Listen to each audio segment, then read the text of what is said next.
कांग्रेस नेता राहुल गांधी की आगामी भारत न्याय यात्रा पर बीजेपी ने सवाल उठा दिए हैं। राज्यसभा सांसद और वरिष्ठ अधिवक्ता महफ जेठमलानी ने राहुल गांधी की भारत न्याय यात्रा में अरुणाचल प्रदेश को शामिल नहीं किए जाने पर चिंता जताई है।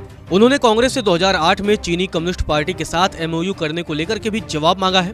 कांग्रेस नेता जयराम रमेश पर निशाना साधते हुए बीजेपी नेता ने कहा कि अरुणाचल प्रदेश पर पिछले कई साल से जयराम रमेश के अशुभ विचार पढ़ने को मिलते हैं। अपने सोशल मीडिया पोस्ट में उन्होंने जयराम रमेश पर आरोप लगाते हुए कहा कि यूपीए सरकार में पर्यावरण मंत्री के रूप में कांग्रेस नेता राज्य में सभी मौजूदा जल विद्युत परियोजनाओं की समीक्षा करना चाहते थे और उन्हें रोकना चाहते थे। उन्होंने जोर देकर कहा कि भारत अपने दम पर बांध बनाने में सक्षम नहीं होगा। उसे राज्य में अपनी जल विद्युत परियोजनाओं में चीनी विशेषज्ञता को शामिल करना चाहिए। बीजेपी सांसद ने तीखा सवाल पूछते हुए कहा कि आखिर यात्रा के रूट में अरुणाचल प्रदेश को शामिल क्यों नहीं किया गया। महफ जेठमलानी ने 10 सवालों के जरिए कांग्रेस पर हमला बोला है। महफ जेठमलानी ने पूछा कि आपने पार्टी की तरफ से घोषित यात्रा के मूल मार्ग को क्यों बदल दिया? क्या आपने चीन की तरफ से अपने दावे के प्रतीक के रूप में राज्य में 11 स्थानों का नाम बदलने के मद्देनजर जानबूझकर अरुणाचल प्रदेश को यात्रा के मार्ग से बाहर किया है?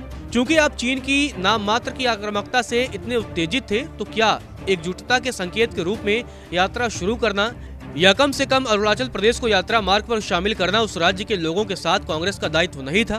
क्या आप इस बात से सहमत हैं कि चीन उत्तर पूर्व में उग्रवाद को बढ़ावा देता है और मणिपुर में धन हथियार विद्रोह को बढ़ावा देता है? क्या इसने आपको प्रभावित किया है? कम से कम एक संभावना के रूप में कि इस साल की शुरुआत में मणिपुर में हुई हिंसा हो सकती है, इसमें चीन का हाथ हो? क्या 2008 में सीसीसीपी के साथ एमओयू में प्रवेश करने के कांग्रेस निर्णय में आपकी व्यक्तिगत रूप से कोई भूमिका थी? क्या आप किसी भी स्थिति में इस सामग्री के बारे में जानते हैं?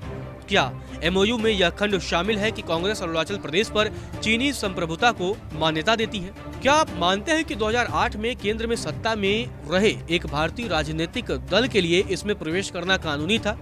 सीसीसीपी के साथ समझौता ज्ञापन जो उस चीनी राज्य का पर्याय है जिसने 1962 से भारतीय क्षेत्र के एक बड़े हिस्से पर अवैध रूप से कब्जा कर रखा है। किसी भी स्थिति में क्या इस एमओयू को पारदर्शिता के उस सिद्धांत पर सार्वजनिक नहीं किया जाना चाहिए जिसके बारे में आप और आपकी पार्टी खूब बातें करते हैं? बीजेपी ने राहुल गांधी की न्याय यात्रा पर सवाल उठाया है। अब देखना दिलचस्प होगा कि कांग्रेस की तरफ से इस मामले पर क्या जवाब सामने आता है। नमस्कार, मैं हूं मानक गुप्ता। अगर आपको हमारा ये वीडियो पसंद आया हो तो इसे लाइक और शेयर जरूर करें और हाँ, हमें सब्सक्राइब और फॉलो करना ना भूलें ताकि आप देश और दुनिया की कोई खबर मिस ना करें। तो जुड़े रहिए हमारे साथ और देखते रहिए न्यूज़ 24।